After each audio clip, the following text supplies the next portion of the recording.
আপনার জন্য আমার কাছে একটা গিফট আছে। কি গিফট?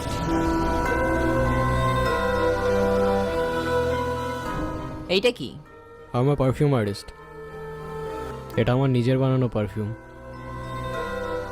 এটা শুধু তাদের কাছেই থাকে যাদের আমার স্টোরিটা জানা থাকে।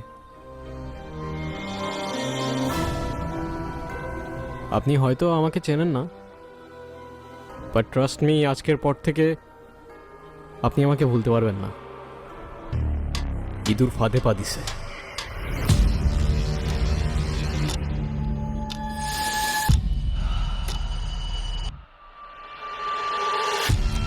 আমার চোখ, আমার চোখ, আমি কিচ্ছু দেখতে পারতেছি না।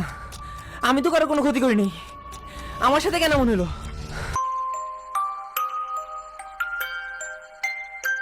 আমার বাবা ছিলেন ম্যাজিশিয়ান। সেই ছিল আমার ইন্সপিরেশন আর